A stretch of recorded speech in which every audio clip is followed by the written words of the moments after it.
Hello, welcome back to R K ಪಯಣ. ಇವತ್ತು ನಾವು ಹೊರಟಿರೋದು ನಮ್ಮ ಪಯಣ ಮಂತ್ರಾಲಯದ ಕಡೆಗೆ. ಹೌದು, ಆಲ್ಮೋಸ್ಟ್ 1 ಇಯರ್ ಆದಮೇಲೆ ಮತ್ತೆ ನಾವು ಹೊರಟಿರೋದು ಮಂತ್ರಾಲಯಕ್ಕೆ.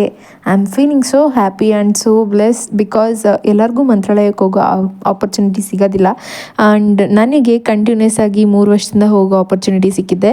ಸೊ ನಾನು ನಿಮಗೆ ಪೂರ್ತಿಯಾಗಿ ಗೈಡ್ ಮಾಡೋದಕ್ಕೆ ಆಗುತ್ತಾ ಇಲ್ವಾ ಗೊತ್ತಿಲ್ಲ, ಬಟ್ ಆದಷ್ಟು ನಾನು ನಿಮಗೆ ಗೈಡ್ ಮಾಡಿ ಹೇಗೆ ಹೋದ್ವಿ, ಟ್ರೈನ್ ಎಲ್ಲಿ ಬುಕ್ ಮಾಡ್ಕೋಬೇಕು, ಪ್ರತಿಯೊಂದನ್ನು ಡೀಟೇಲಾಗಿ ಹೇಳ್ತಾ ಹೋಗ್ತೀನಿ. ಪೂರ್ತಿ ವಿಡಿಯೋ ನೋಡಿ, ಇಷ್ಟ ಆಗುತ್ತೆ. ಬಸ್ಸಲ್ಲಿ ಅಲ್ಲಿ ಇಳಿದು ಹೋಗೋದಕ್ಕಿಂತ ಡೈರೆಕ್ಟ್ ಟ್ರೈನಲ್ಲಿ ಹೋಗೋಣ ಅಂದ್ಬಿಟ್ಟು ಕ್ಯಾಲ್ಸನಗರದಿಂದ 4:15 ಟ್ರೈನ್ಗೆ ಹೊರಟ್ಬಿಟ್ವಿ ನಾವು. ಆ್ಯಕ್ಚುಲಿ ನಮಗೆ 4:15ಗೆ ಬೆಂಗಳೂರಲ್ಲಿ ಟ್ರೈನ್ ಇತ್ತು, ಇಲ್ಲಿ 1:30 ಟ್ರೈನ್ ಹತ್ತಿದ್ವಿ.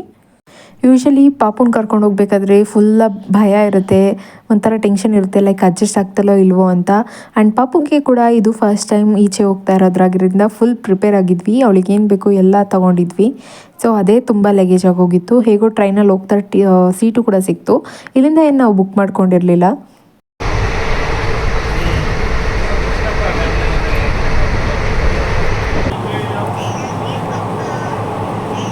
ಅದು ಇದು ತಿನ್ಕೊಂಡು ಒಟ್ಟಿನಲ್ಲಿ ಹೇಗೋ ಬೆಂಗಳೂರು ಬಂದು ತಲುಪಿದ್ವಿ. ಬೇಗ ಬಂದುಬಿಟ್ವಿ, ಗೊತ್ತಾಗಲಿಲ್ಲ. ಯಾಕೆ ವಾಯ್ಸ್ ಓವರ್ ಕೊಡ್ತಿದ್ದೀನಿ ಅಂದರೆ ಬಿಕಾಸ್ ವಾಯ್ಸ್ ಸಮೇತ ರೆಕಾರ್ಡ್ ಆಗಿರೋದು ಫುಲ್ ಆಫ್ ಡಿಸ್ಟರ್ಬೆನ್ಸ್ ಇದೆ. ಸೊ ಆ ಡಿಸ್ಟರ್ಬೆನ್ಸ್ ಸಮೇತ ಹಾಕಿದ್ರೆ ಚೆನ್ನಾಗಿರಲ್ಲ ಅಂದ್ಬಿಟ್ಟು ವಾಯ್ಸ್ ಓವರ್ ಕೊಡ್ತಾ ಇದ್ದೀನಿ ಅಷ್ಟೇ. ನಮ್ಮ ಟಿಕೆಟ್ ಬುಕ್ ಆಗಿರಲಿಲ್ಲ, ಸೊ ಅದಕ್ಕೆ ಅಲ್ಲಿಗೆ ಹೋದ್ಮೇಲೆ ಟಿಕೆಟ್ ಬುಕ್ ಮಾಡ್ಕೊಳ್ಳೋಣ ಅಂತ ಹೋದ್ವಿ. ನಾವು ನಾರ್ಮಲ್ ಟಿಕೆಟ್ ತೊಗೊಂಡ್ವಿ. ಆ್ಯಕ್ಚುಲಿ ಸ್ಲೀಪರ್ ಕೋಚ್ ತೊಗೊಂಡ್ರೆ ಬೆಟರ್, ಬಟ್ ಅಲ್ಲಿ ತೊಗೊಳಕ್ಕಾಗೋದಿಲ್ಲ. ನೀವು ಫಸ್ಟೇ ಆಲ್ಮೋಸ್ಟ್ ಒಂದು 15 ಡೇಸ್ ಮುಂಚೆನೇ ಬುಕ್ ಮಾಡ್ಕೊಂಡಿರಬೇಕು. ಸೊ ಅಲ್ಲಿಂದ ಹೇಗೋ ಸ್ವಲ್ಪ ದೂರ ಸೀಟ್ ಸಿಕ್ತು, ಸೊ ಕುತ್ಕೊಂಡು ಹೊರಟ್ವಿ. ಬಟ್ ನಾವು ಮಾಡ್ಕೊಂಡಿದ್ದ ಮಿಸ್ಟೇಕ್ ನೀವು ಮಾಡ್ಕೋಬೇಡಿ, ಫಸ್ಟೇ ಟಿಕೆಟ್ ಬುಕ್ ಮಾಡ್ಕೊಳ್ಳಿ. ಬಿಕಾಸ್ ಟಿಕೆಟ್ ಬುಕ್ ಆಗಿಲ್ಲ ಅಂದರೆ ಹೋದ್ರೂ ವೇಸ್ಟೇ ಅನ್ನೋ ಥರ ಅಷ್ಟು ಸ್ಟ್ರೈನ್ ಆಗುತ್ತೆ. ಎಲ್ಲಿ ಸೀಟ್ ಸಿಗುತ್ತೋ ಅಲ್ಲಿ ಕುತ್ಕೊಂಡು, ಇನ್ಫ್ಯಾಕ್ಟ್ ಜನರಲ್ ಬೋಗಿಲೆಲ್ಲ ಕುತ್ಕೊಂಡು ಹೋಗಿದ್ದೀವಿ because of this ticket problem only. Like ನಾವು ಪ್ಲ್ಯಾನ್ ಮಾಡಿದ್ದೆ 1-2 ದಿನಕ್ಕೆ ಮುಂಚೆ, ಸೊ ಟಿಕೆಟ್ ಬುಕ್ ಮಾಡಬೇಕಾಗಿತ್ತು, ಬಟ್ ಮಾಡೋಕ್ಕಾಗಿರಲಿಲ್ಲ.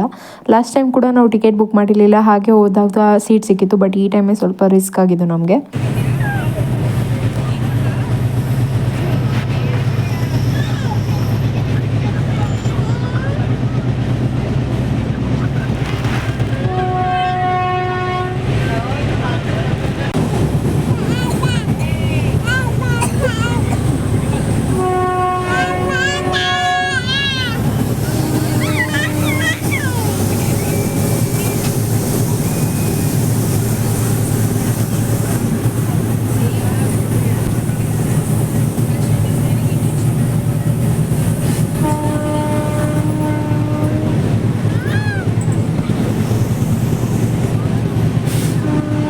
ಟ್ರೈನ್ ಅರ್ಧ ಗಂಟೆ ಡಿಲೇ ಆದರೂ ಆಲ್ಮೋಸ್ಟ್ ನಾವು ರೀಚ್ ಆಗಿದ್ದು 12 ಗಂಟೆ ಆಗಿತ್ತು. ಅಂದರೆ ಲೈಕ್ ಎಕ್ಸಾಕ್ಟ್ ಟೈಮ್ಗೆ ಹೋದ್ವಿ, ಹೇಗೋ ಗೊತ್ತಿಲ್ಲ. ಅಲ್ಲಿಂದ ನಾವು ಆಟೋ ಬುಕ್ ಮಾಡಿಕೊಂಡು, ಲೈಕ್ ಆಟೋ ಬುಕ್ ಅಂದರೆ ಲೈಕ್ ಅಲ್ಲೇ ಆಟೋ ಇರುತ್ತೆ, ಅದನ್ನು ಆಟೋ ತೊಗೊಂಡು ನಾವು ಮಂತ್ರಾಲಯಕ್ಕೆ ಕೊಟ್ವಿ.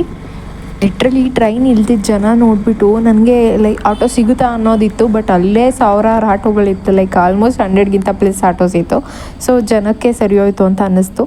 ಹೇಗೋ ನಾವು ಫಸ್ಟಾಗಿ ಬೇಗ ತಲುಪಿದ್ರಿಂದ ಮಂತ್ರಾಲಯ ನಮಗೆ ರೂಮ್ ಕೂಡ ಕ್ವಿಕ್ಕಾಗಿ ಸಿಕ್ತು. ಯಾಕೆಂದರೆ ಆಮೇಲೆ ಬಂದವ್ರಿಗೆ ರೂಮ್ ಅಷ್ಟಾಗಿ ಸಿಗಲಿಲ್ಲ. ಎಲ್ಲ ನನ್ನ ಪ್ರಕಾರ ಹೇಳಬೇಕಂದ್ರೆ ಹೈಪ್ ಮಾಡ್ತಾರೆ, ಲೈಕ್ ಅಲ್ಲಿಗೋದ್ರೆ ರೂಮ್ ಇಷ್ಟು ಅಷ್ಟು ಅಂತ. ನಾವು ಬಾರ್ಗಿನ್ ಮಾಡಿದ್ರೆ ಕಮ್ಮಿ ಮಾಡ್ಕೋತಾರೆ. ಆಟೋ ಚಾರ್ಜಸ್ ಮಾತ್ರ ಲೈಕ್ ಸೇಮೇ ಇರುತ್ತೆ, 50 ರುಪೀಸ್ ಇರುತ್ತೆ ಯಾರೇ ಹೋದರೂ ಅಷ್ಟೇ.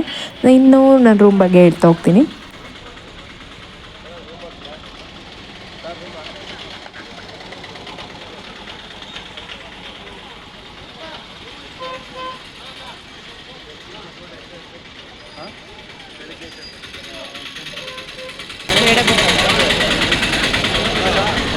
ಬೇಡ ಬಿಡಿ, ನಾವೇನು ಇನ್ನೂ ಇಲ್ಲಿ ಹಿಂದಕ್ಕೆ ಕೇಳ್ಕೊಂಡು ಹಂಗಿದ್ದೀವಿ. ಹಿಂದಕ್ಕೇನು ಇಲ್ದಿಲ್ಲ. ಮತ್ತು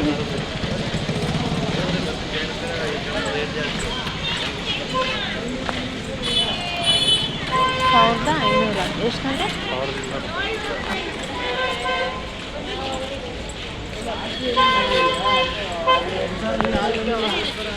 ಆಟೋ ಇಳ್ದಿದ ತಕ್ಷಣ ಆಲ್ಮೋಸ್ಟ್ ಅಲ್ಲೆಲ್ಲ ಕರಿತಾನೆ ಇರ್ತಾರೆ ರೂಮ್ ಅಂತ ಅಂದ್ಬಿಟ್ಟು. ಬಟ್ ಯಾರೂ ಹೋಗಬೇಡಿ, ಲೈಕ್ 1100 1200 ಹೇಳ್ತಾರೆ. ಬಟ್ ನಾವು ಫೈನಲ್ ಮಾಡೋ ಅಷ್ಟರಲ್ಲಿ ಆಲ್ಮೋಸ್ಟ್ 600-700ಗೆಲ್ಲ ಬಂದುಬಿಡ್ತಾರೆ.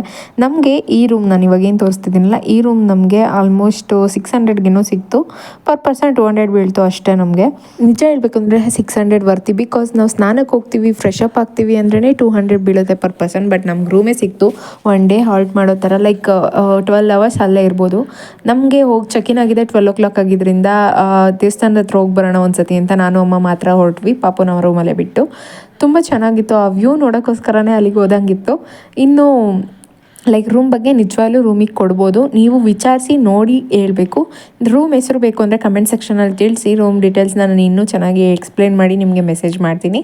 ಹಾಗೆ ಮಂತ್ರಾಲಯನ ನೀಟಾಗಿ ನೋಡ್ಕೊಳ್ಳಿ ಒಂದ್ಸತಿ, ಬಿಕಾಸ್ ಎಲ್ಲರಿಗೂ ಆ ದರ್ಶನ ಸಿಗೋದಿಲ್ಲ. ನಂಗೆ ಅಲ್ಲೆಲ್ಲ ಮಲಗಿರೋನ ನೋಡಿ ತುಂಬ ಖುಷಿ ಆಗ್ತಿತ್ತು. ಲೈಕ್ ಲಿಟ್ರಲಿ ಅದು ಸುಳ್ಳಲ್ಲ, ರೀಲ್ಸಲ್ಲೆಲ್ಲ ನೋಡಿದಾಗ ರಾಯರು ಮಡ್ಲಲ್ಲಿ ಮಲಗಿದ್ದೀವಿ, ಆ ಫೀಲೇ ಬೇರೆ ಒಂಥರ. ಹೋಗ್ತಾ ಹೋಗ್ತಾ ಗೊತ್ತಾಗುತ್ತೆ ನಿಮಗೇ.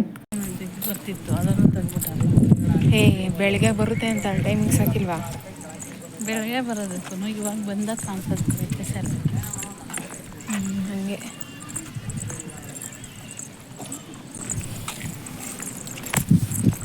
ಫಸ್ಟ್ ಟೈಮ್ ಬಂದಾಗಲೂ ಇವಾಗಲೂ ಹೆಂಗೆ ಕಾಣಿಸ್ತು, ಕೆಂಪಕ್ಕೂ ಇಲ್ಲ ಹಂಗೆ ಇದೆ. ಏನು ಚೆನ್ನಾಗಿದೆ, ಏನಿಲ್ಲ ಹಂಗೆ ಏನಲ್ಲ ಬುಸ್ತಾರೆ ಸುಮ್ಮನೆ ಇವು ಜನ ಹಂಗೆ ಖಾಲಿ ಕಟ್ಟಿದಾಗ ಪೈಸೆ ಅಂತದೆಲ್ಲ ಆರಾಮಾಗೈತೆ ತರ್ಬೋದು.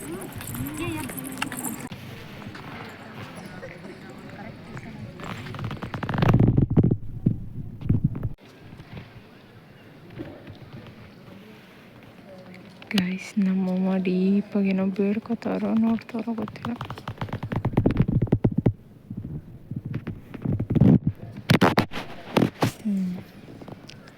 ಇವಾಗ ಪ್ರಾರ್ಥನೆ ಶುರು.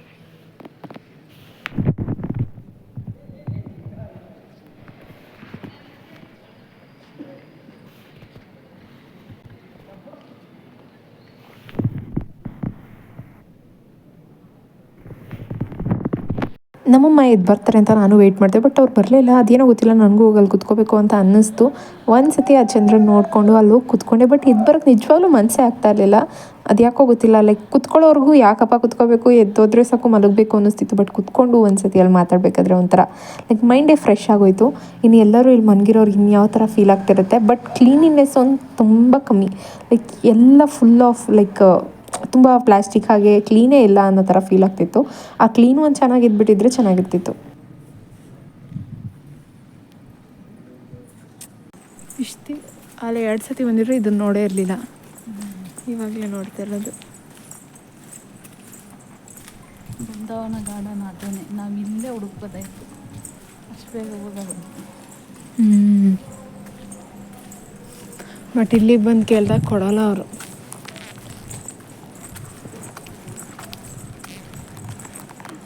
ಇವು ಚೆನ್ನಾಗಿ ಇರ್ತವೆ ರೂಮ್ಗಳು.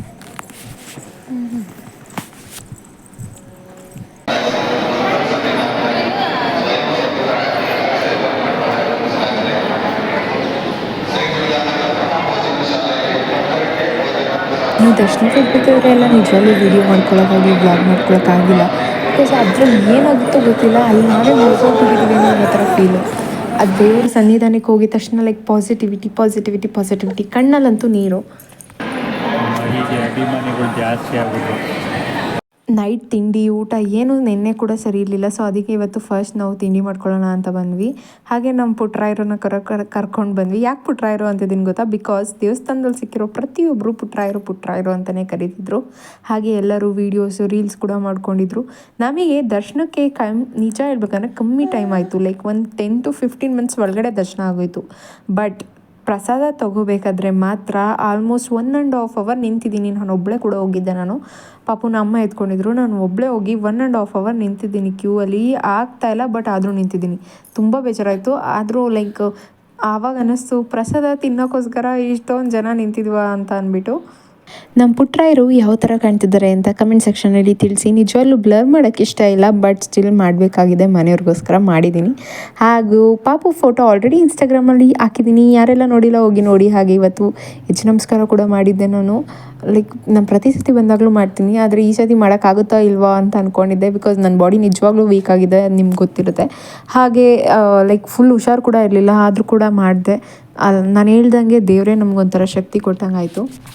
ಇಲ್ಲಿ ನಿಮಗೆ ಮಕ್ಕಳು ಇದ್ದಾರೆ, ಲೈಕ್ ಪುಟಾಣಿ ಮಕ್ಕಳಿದ್ದಾರೆ ಅಂದ್ರೂ ಕೂಡ ದರ್ಶನಕ್ಕೆ ಏನು ಬಿಡೋದಿಲ್ಲ. ಅಂದರೆ ಲೈಕ್ VIP ಎಂಟ್ರಿ ಆ ಥರ ಎಲ್ಲ ತಿರುಪ್ತಿಲಾದರೆ ಬಿಡ್ತಾರೆ, ಲೈಕ್ ಆಧಾರ್ ಕಾರ್ಡು ಅಥವಾ ಬರ್ತ್ ಸರ್ಟಿಫಿಕೇಟ್ ತೋರಿಸಿದ್ರೆ ತಿರುಪ್ತಿಲಿ ಬಿಡ್ತಾರೆ. ಬಟ್ ಇಲ್ಲೇನು ಆ ಥರ ಫೆಸಿಲಿಟಿ ಇಲ್ಲ. ಸೊ ಎಲ್ಲರೂ ಪಾಪುನ ಕರ್ಕೊಂಡು ಹೋಗ್ಬೇಕಾದ್ರೆ ಸೇಫ್ಟಿಗೆ ಪಾಪು ಒಂದು ನಿಪ್ಪಲ್ ಬಾಟಲ್ ಆಗಿರ್ಬೋದು, ಫೀಡಿಂಗಿಗೆ ಏನು ಬೇಕು ಎಲ್ಲನೂ ತೊಗೊಂಡೋಗಿ. ಯಾಕೆ ಅಂದರೆ ಅಲ್ಲಿ ಎಷ್ಟೇ ಕ್ಯೂ ಇದ್ದರೂ ನಿಮ್ಮನ್ನು ಒಳಗಡೆ ಬಿಡೋದಿಲ್ಲ. ನನಗೆ ಎಕ್ಸ್ಪೀರಿಯನ್ಸ್ ಆಗಿದೆ. ಲೈಕ್ ಪ್ರಸಾದದಲ್ಲಿ 1 ಅವರ್ 1.5 ಅವರ್ ನಿಂತಿದ್ದೀನಿ. ಪಾಪುನ ಫುಲ್ ಅಳ್ತಾ ಇದ್ರು ಕೂಡ ನಮಗೇನು ಲೈಕ್ ಬಿಡಲಿಲ್ಲ. ತುಂಬ ಬೇಜಾರಾಯಿತು. ಬಟ್ ಆದರೂ ಕೂಡ ಏನು ಮಾಡೋಕ್ಕಾಗೋದಿಲ್ಲ. ಇನ್ನು ದರ್ಶನ ಮುಗಿಸ್ಕೊಂಡು ನಾವು ರೂಮ್ ಕಡೆ ಹೊರಟ್ವಿ. ಫಸ್ಟ್ ತಿಂಡಿ ಮಾಡಿಕೊಂಡು ಆಮೇಲೆ ಹೋಗ್ಬಿಡೋಣ ಅಂತ ತಿಂಡಿ ಕೂಡ ಮಾಡಿಕೊಂಡು ಆಮೇಲೆ ರೂಮ್ಗೆ ಹೋಗಿ ಡ್ರೆಸ್ ಎಲ್ಲ ಚೇಂಜ್ ಮಾಡಿಕೊಂಡು ಪಾಪು ಕೂಡ ಡ್ರೆಸ್ ಚೇಂಜ್ ಮಾಡಿಕೊಂಡು ದರ್ಶನ ಪಪ್ಪಿ ಶೇಮ್ ರೆಡಿ ಹಣೆಗೆ ಅಲ್ಲಿಕ್ಕದು ಈಚೆ ಅಲ್ಲಿ ಇಕ್ಕಳನಲ್ಲಿ ಬಂದು ನಿಂತವ್ರೆ ಎಲ್ಲ ನಾನು ಹೋಗಿದಂಗೆ ನಮ್ಮ ಮಕ್ಕಳಿಗೆಲ್ಲ ಬರುತ್ತೆ ಗೈಸ್ ನೋಡಿ ನಮ್ಮನೆ ಪುಟ್ರಾಯ್ ರೆಡಿ ಆಯ್ತಾ ಇದ್ದಾರೆ. ಇದಾಗಿತ್ತು ನಮ್ಮ ಮಂತ್ರಾಲಯದ ವಿಡಿಯೋ. ಐ ಹೋಪ್ ಎಲ್ಲರಿಗೂ ಇಷ್ಟ ಆಗಿರುತ್ತೆ ಅಂತ. ಸ್ವಲ್ಪ ಮೆಸಪ್ ಆಗಿದೆ, ಲೈಕ್ ನನಗೆ ನಿಜವಾಗ್ಲೂ ಲಿಟ್ರಲಿ ಅಲ್ಲಿ ವ್ಲಾಗ್ ಮಾಡೋದಕ್ಕೆ ಇಷ್ಟ ಆಗಲಿಲ್ಲ. ಅದೇನೋ ಗೊತ್ತಿಲ್ಲ, ನಾನು ಲೈಕ್ ಫುಲ್ ಡಿವೋಷ್ನಲ್ ಆಗಿ ಅಡಿಕ್ಟ್ ಆಗಿಬಿಟ್ಟಿದೆ ದೇವ್ರ ಹತ್ರ ಪೂರ್ತಿ. ನಾನು ಎಲ್ಲೂ ವೀಡಿಯೋ ಮಾಡ್ಕೋಬಾರ್ದು ಅಂತ ಅಲ್ಲಿ ಇಲ್ಲಿ ನಮ್ಮಮ್ಮನ ಫೋನಲ್ಲಿ ಆ ಫೋನಲ್ಲಿ ಮಾಡ್ಕೊಂಡಿರೋಂಥ ವೀಡಿಯೋಸ್ನ ನಾನು ಎಡಿಟ್ ಮಾಡಿ ಹಾಕ್ತಾಯಿದ್ದೀನಿ ಅಷ್ಟೇ. ಬಂದು ಆಲ್ಮೋಸ್ಟ್ 1 ವಾರ ಆಗಿದ್ದರೂ ನನಗೆ ಅಲ್ಲಿಂದ ಬಂದಿರೋಂತಹ ಆ ವೈಬ್ಸಿಂದ ಈಚೆ ಬರೋದಕ್ಕೆ ಆಗ್ತಿಲ್ಲ. ನಾನು ವೀಡಿಯೋ ಮಾಡೋದಕ್ಕೂ ಅದಕ್ಕೆ ಆಗಲಿಲ್ಲ. ಸೊ ಲಿಟ್ರಲಿ ಲೇಟಾಗಿ ಪೋಸ್ಟ್ ಮಾಡ್ತಿದ್ದೀನಿ. ಇನ್ನು ಮುಂದೆ ಕನ್ಸಿಸ್ಟೆನ್ಸ್ ಆಗಿ ವೀಡಿಯೋ ಹಾಕ್ತೀನಿ, ಐ ಪ್ರಾಮಿಸ್. ಆ್ಯಂಡ್ ಆಲ್ಸೋ ಪಾಪುದು ಹೇಗಿದ್ದಾಳೆ, ಹೇಗೆ ಕಾಣಿಸ್ತಿದ್ದಾಳೆ ಅಂತ ಕಮೆಂಟ್ ಸೆಕ್ಷನಲ್ಲಿ ತಿಳಿಸಿ. ಸಿಗುವ ಮುಂದಿನ ವೀಡಿಯೋದಲ್ಲಿ. Bye. Thank you so much for watching. ಸಿಗುವ ಮುಂದಿನ ವೀಡಿಯೋ.